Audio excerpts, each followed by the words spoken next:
Pay close attention. The news you're about to see is fulfilling Bible prophecy.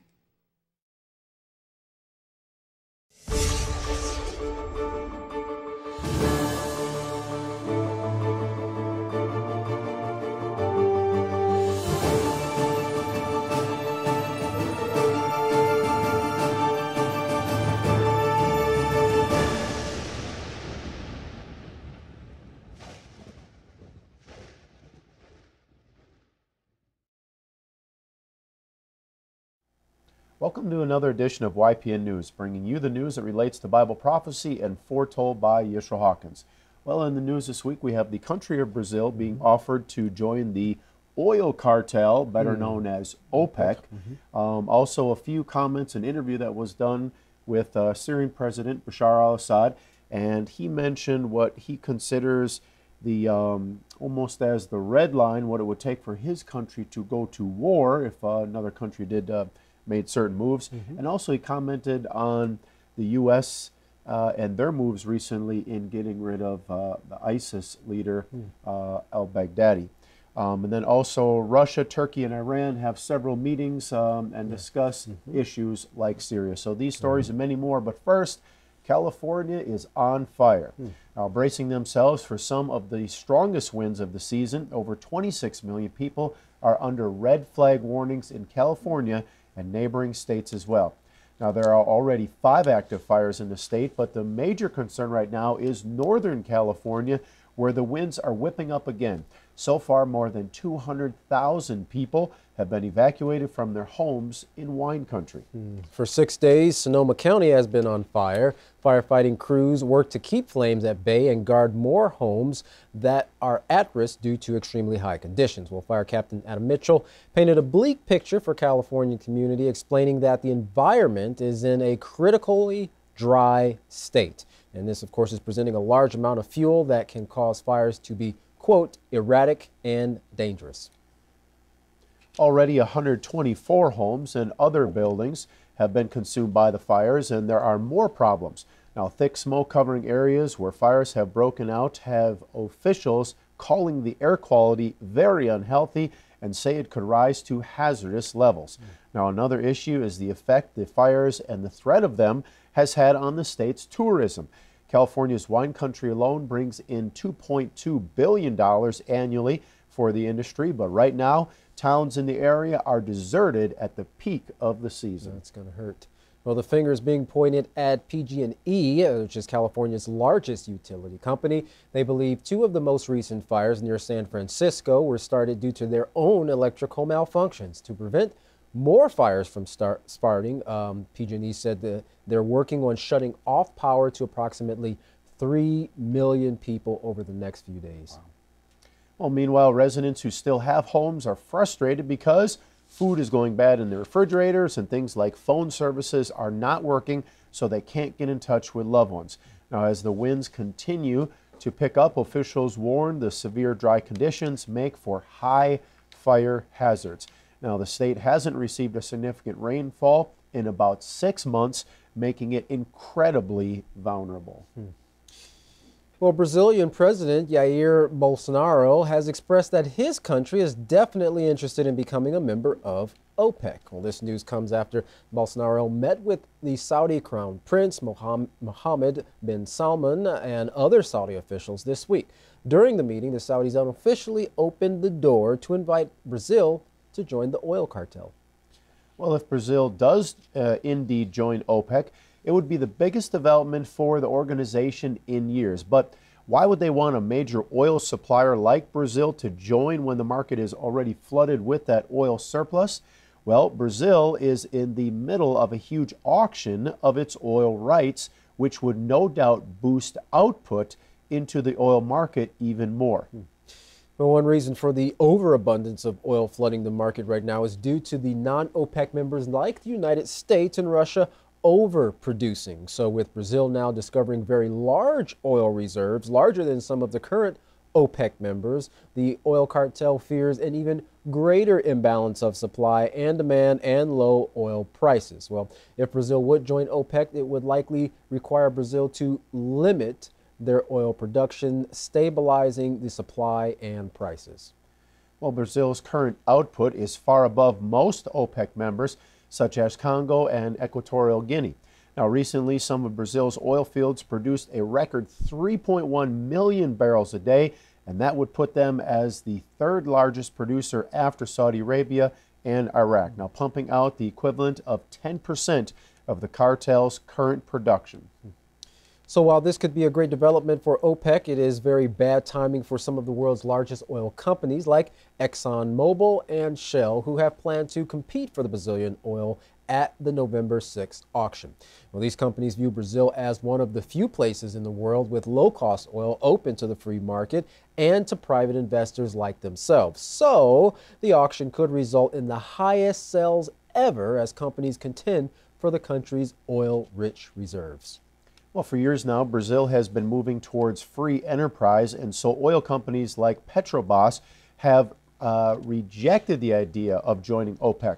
So if the Brazilian president does indeed move forward in this new direction, it would mean cutting oil production in his nation, which would all around hurt oil companies who are looking to produce as much oil as possible to create the biggest profits.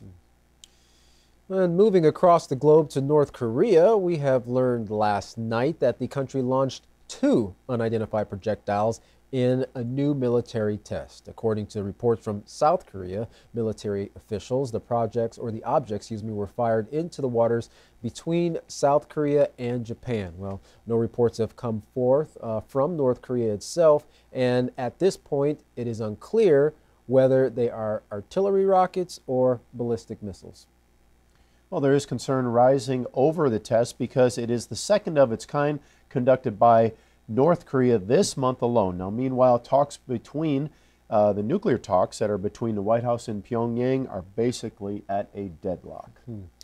Well, YPN correspondent Larry McGee has some more information for us regarding the things that are taking place in the Middle East, particularly with Syria, and some of the things that the Syrian president has said regarding the recent U.S.'s claims on the leader of ISIS, al-Baghdadi. Al-Baghdadi, yes. Larry, what do you have for us? Interesting to hear what they have to say.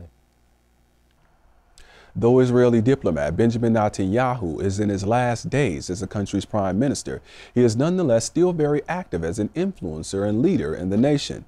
Recently, the former Israeli head delivered a speech at the Jewish Agency for Israel, where he asserted that Iran has an ambition to strike Israel using its own nation, Iraq, Lebanon, Syria, and Yemen as launching points for strategic and precision-guided missiles. The largest concern seems to be Yemen, where Iran is regarded as having a proxy presence via the Houthi rebels. For the distance between Israel and Yemen, however, there is skepticism regarding Netanyahu's claims. Unification through intimidation is as old a tactic as any, and some suspect that the former leader might be playing up threats in an effort to unify the country's various factions behind the incoming administration. NATO ships coming in port in the Ukraine is hardly a welcome sight for Russia, but such was the case recently as the organization strove to demonstrate support for what they are calling Ukrainian sovereignty. The alliance's current Secretary General Jens Stoltenberg says it will never recognize the Russian annexation of Crimea, and he was also critical of what he labeled as Russian aggression in the Black Sea. There is renewed focus on Ukraine as a result of the policies of its new president, Vladimir Zelensky, who appears to be seeking an outcome where Kyiv maintains its objective of achieving NATO membership while also lessening tensions along its border with Russia, which is still experiencing very intense fighting. It is reportedly the very idea of the Ukraine splitting from the east and bowing to the west that sparked the turmoil between itself and Moscow, however, so the new leader's goal is ambitious to say the least. NATO is said to be encouraging the nation to continue pressing forward for inclusion, but it has not yet accepted its membership. President Assad is unwilling to accept the involvement of Turkey in Syria, despite the drama of discord and disunity that has played out in the media. The embattled Syrian leader stated to journalists recently that Turkey is nothing more than an American agent in Syria. President Assad says Damascus has been contending with Turkey on multiple fronts for years, and wherever Ankara did not have its way, it left no other option but war. So then, Assad says he has left the door open for the political process, but if it does not produce results, then they will regard Turkey as an enemy and it will get to war. The president's frustration is believed to be related to Turkey's proposed safe zone, which would serve as an impediment to the country's legitimate government regaining control over the area. President Assad had comments on other areas as well, including the recent alleged killing of the leader of Daesh, which Mr. Assad says is a hoax. As was the case with the leader of al-Qaeda, no remains have been produced to substantiate the claims of al-Baghdadi's demise, and this Assad sees as a telltale sign of deception. The Syrian leader asserts that America uses terrorist groups' branding and rebranding where necessary to accomplish its desires in the Middle East. For YPN News, I'm Larry McGee. Katan Jeff, back to you. Well, not having that the concrete proof actually of the, I guess, of the deceased body of either of the leaders, the one Osama bin Laden of al-Qaeda and al-Baghdadi of ISIS, does lead some countries, as President Bashar al-Assad said, to wonder if the U.S. is trying to hide something, or are they just trying to get these leaders, and are they getting these leaders out of the way to allow a different group to come up and start the troubles in that area. So it does lead to a lot of speculation.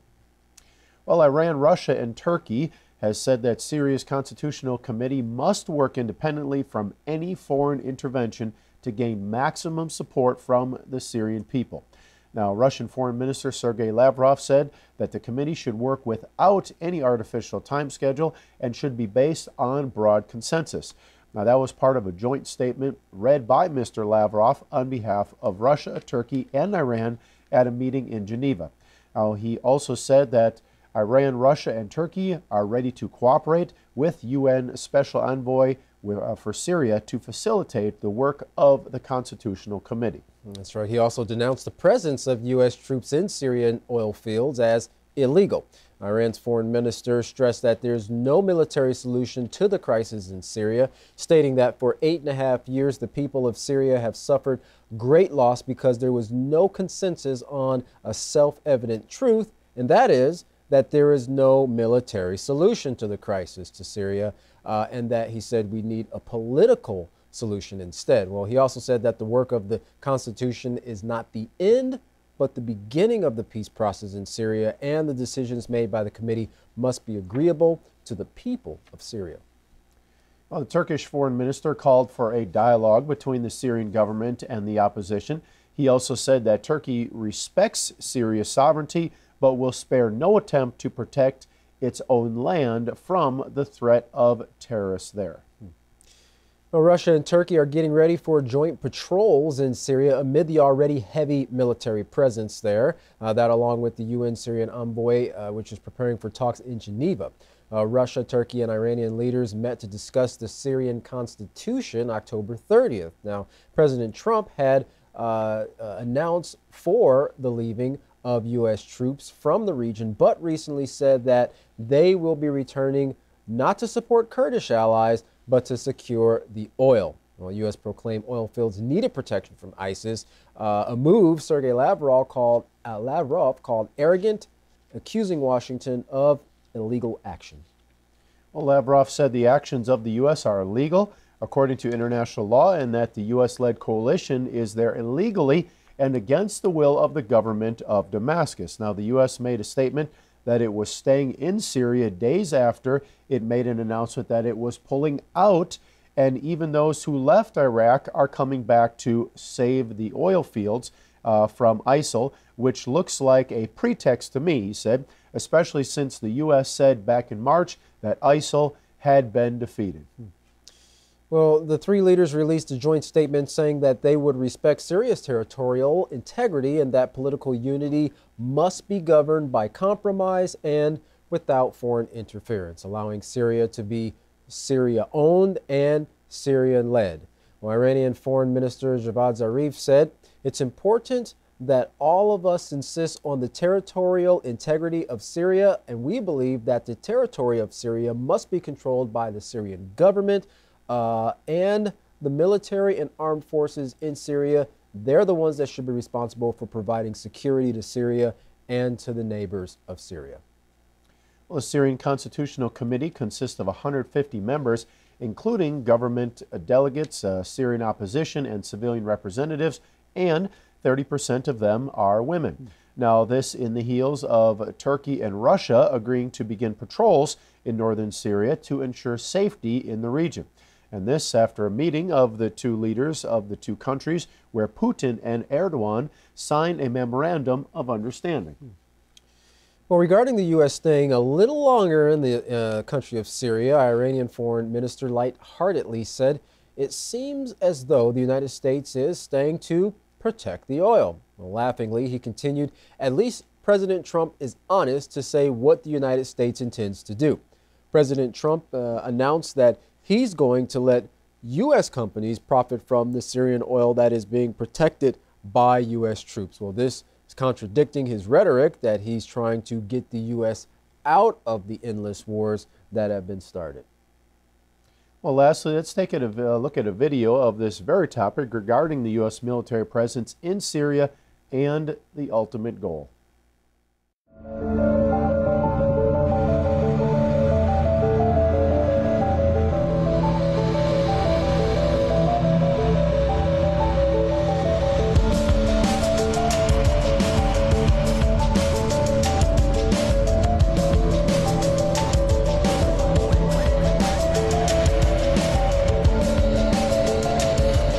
Now, I will secure the oil. That happens to be in a certain part, but that's tremendous money. But we are leaving soldiers to secure the oil. And we may have to fight for the oil. It's okay. But we're keeping the oil. Remember that. I've always said that. Keep the oil. We want to keep the oil. $45 million a month.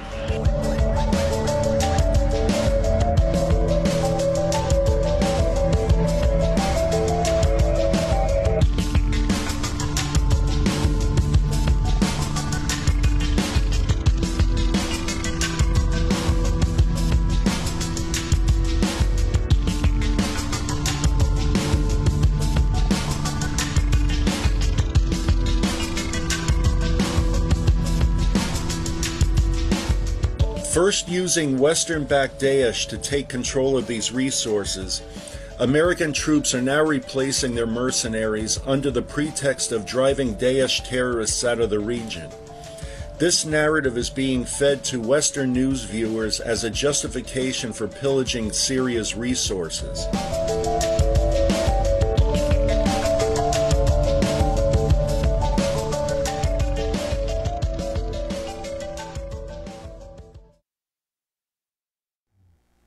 Well, definitely seems that a lot of countries, especially there in the Middle East, are up to the understanding of what they perceive the United States is doing once again.